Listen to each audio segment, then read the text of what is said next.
morning, students.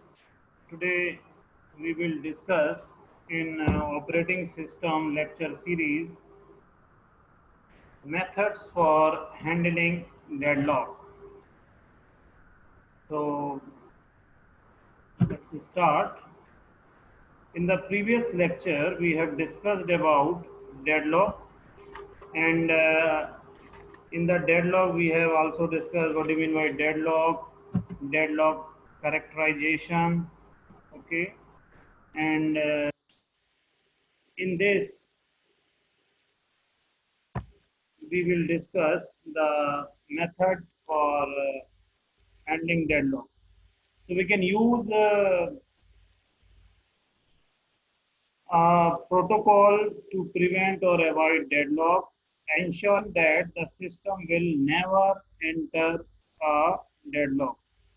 Okay, so we can allow the system to enter a deadlock state, detect it, and recover it.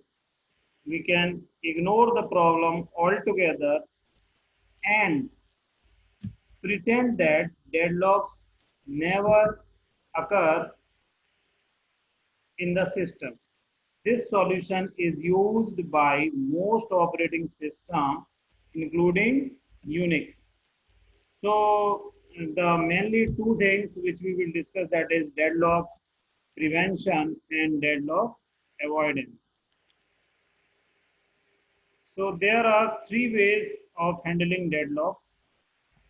Deadlock prevention or avoidance do not allow the system to get into a deadlock state. As I have told you earlier that we can allow the system uh, that we can use a protocol to prevent or avoid deadlock, ensuring that the system will never enter a deadlock state. First point.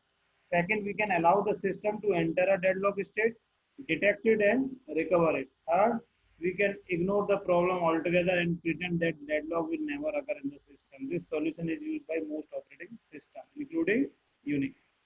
So deadlock detection and recovery, ignore the problem altogether if deadlock only occur once in a year.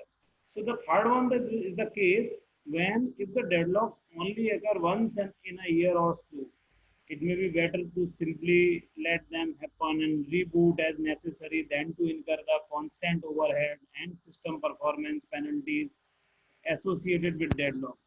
So if if it is occurring once in a year, then it is very not a very big problem to the reboot the system and just performing and just prevention the deadlock. So this is the approach that both Windows and Unix take. So there are actually three ways. First one, deadlock prevention or avoidance. That is, do not allow the system to get into a deadlocked state. Do not allow the system to get into the deadlock state. First. Second, deadlock detection and recovery. First of all, detect the deadlock and then recover. Abort a process or preempt some resources when deadlocks are detected. Identify which processes are taking part of the deadlock. So you just preempt that resources that deadlock are detected. And third one is the deadlock ignorance. Ignore the problem altogether. So there are actually three ways. First is deadlock avoidance. So in order to avoid deadlocks, the system must have additional information about all processes. Mean to say the system should have additional information about all the processes. In particular, the system must know what resources a process will or may request in the future. Deadlock detection is fairly straightforward, but deadlock recovery requires either aborting processes or preempting resources. So deadlock detection you can say is straightforward or easy, but deadlock recovery requires either aborting the process, we will have to abort some processes or preempting resources, neither of which is an attractive alternative. So, I mean to say, neither of which is not a good solution. So, if deadlocks are neither prevented nor detected, then when a deadlock occurs, the system will gradually slow down as more and more processes become stuck waiting the resources currently held by the deadlock and by other waiting processes. Unfortunately, this slowdown can be indistinguishable from a general system slowdown when a real-time process has heavy computing needs.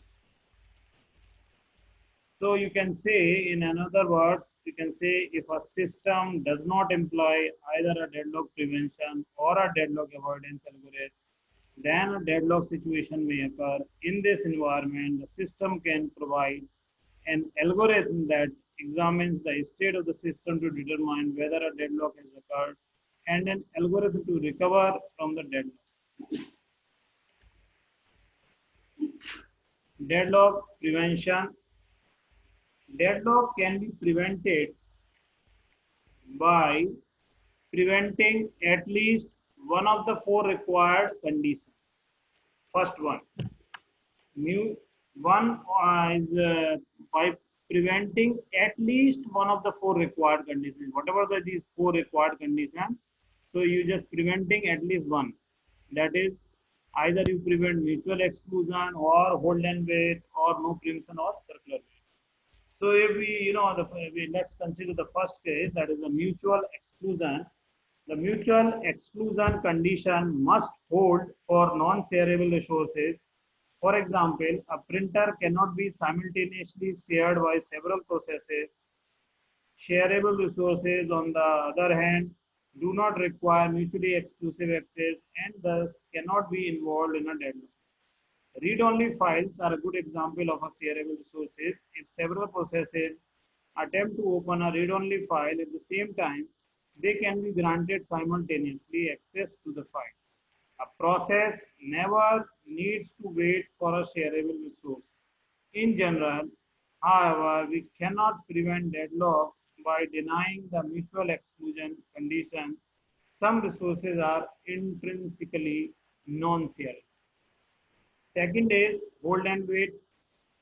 To hold and wait, to ensure that the hold and wait condition never occurs in the system, we must guarantee that whenever a process requests a resource, it does not hold any other resources. So if a process, whenever a process requests a resource, it should be, clear that it does not hold any other resource. One protocol that can be used requires each process to request and be allocated all its resources before it begins execution.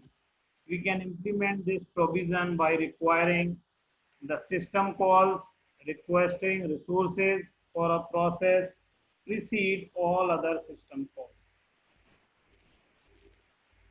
An alternative protocol allows a process to request resources only when the process has none. Mean to say the process has no resources. A process may request some resources and use them before it can request any additional resources. It must release all the resources that it is currently allocated. So, to differentiate between these two, we consider a process that copies data from a tape drive to a disk file, sorts the disk file, and then prints the result to a printer. If all resources must be requested at the beginning of the process, then the process must initially request the tape drive, disk file, and printer. It will hold the printer for its entire execution, even though it needs the printer only at the end. And the second method allows the process to request initially only the tape drive and disk file. It copies from the tape drive to the disk, then release both the tape drive and the disk file. The process then must then again request the disk file and the printer. After copying the disk file to the printer, it releases these two resources and terminates. So in the in the first resource utilization may be low, and in the second case, starvation is possible. Third one is the no preemption. So the third necessary condition is that there be no preemption of resources that have already been allocated. To ensure that this condition does not hold, we can use the following protocol. If a process holding some resources and requests another resources that cannot be immediately allocated to it, then all resources currently being held are preempted. So these resources are implicitly released. The preempted resources are added to the list of the resources for which the resource is waiting. The process will be restarted only when it can regain its old resources as well as the new ones that it is requesting.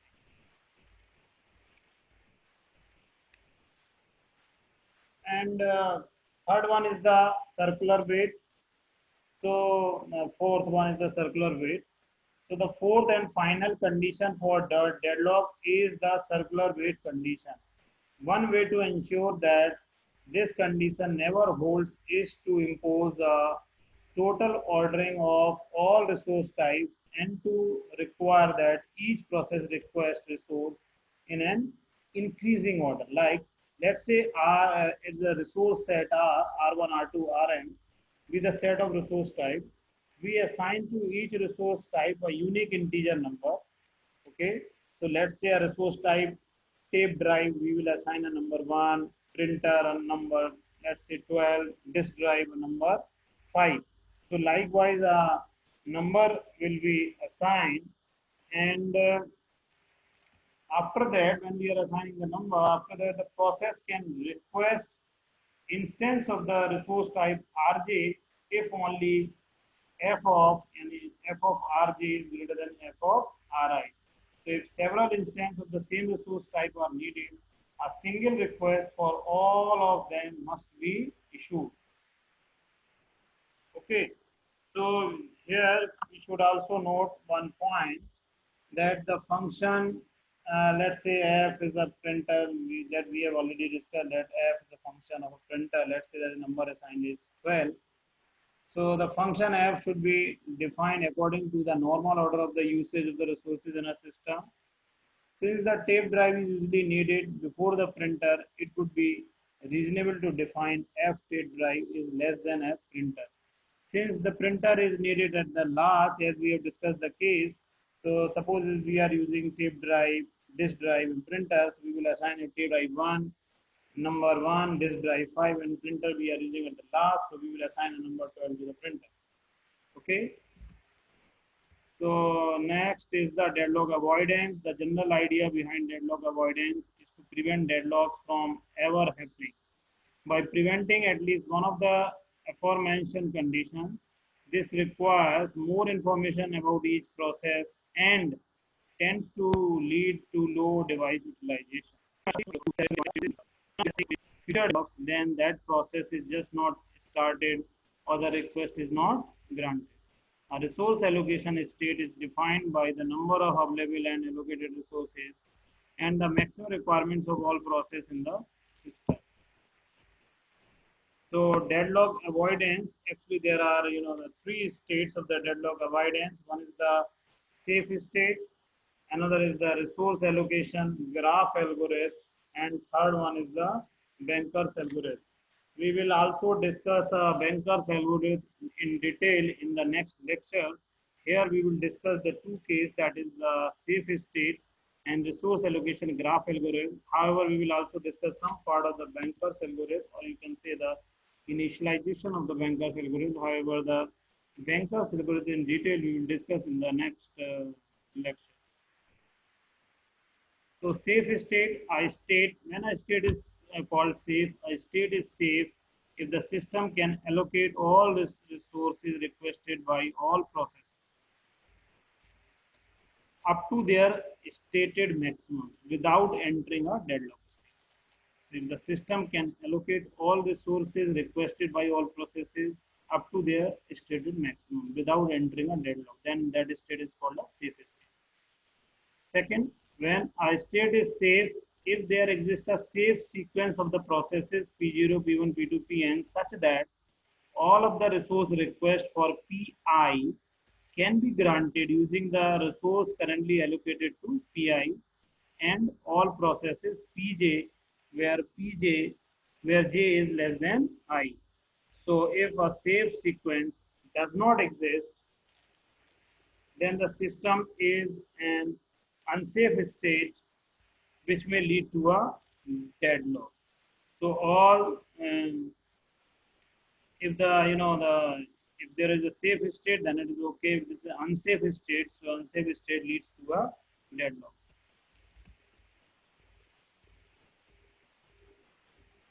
So we should also know that a safe state is not a deadlock state. Conversely, a deadlock state is an unsafe state. Not all unsafe states are deadlock. However, in this figure, in the given figure, an unsafe state may lead to a deadlock as long as the state is safe. The operating system can avoid unsafe and deadlock states. In an unsafe state, the operating system cannot prevent processes from requesting resources such that a deadlock occurs. The behavior of the processes controls unsafe states. Okay, so we can say here this another point, that is the resource allocation graph algorithm. So we can use the resource allocation graph to for deadlock avoidance. Okay, so if you have a resource allocation system with only one instance of each resource type, a variant of the resource allocation, can be used for deadlock avoidance if they are having only one, resource. Suppose that a process Pi request resource Rj, the request can be granted only if converting the request is Pi tends to Rj to an assignment is, that is Rj tending to Pi, does not result in the formation of a cycle in the resource allocation graph. Note that we check for safety by using a cycle detection algorithm. So an algorithm for detecting a cycle requires an order of n square operation where n is the number of processes in the system.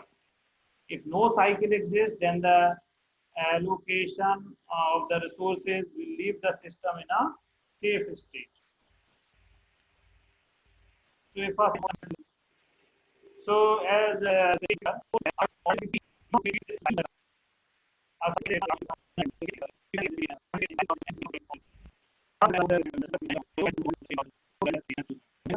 and they let this. So when a process is start up, it must state information of resources up to the amount available on the system. When a request is made, the scheduler determines whether granting the request would leave the system in a safe state. If not, then the process must wait until the request can be granted safely. So these are some of the references, and the next topic we will discuss as we have Banker's algorithm with example, deadlock detection and recovery from deadlock. Thank you. Thank you, students.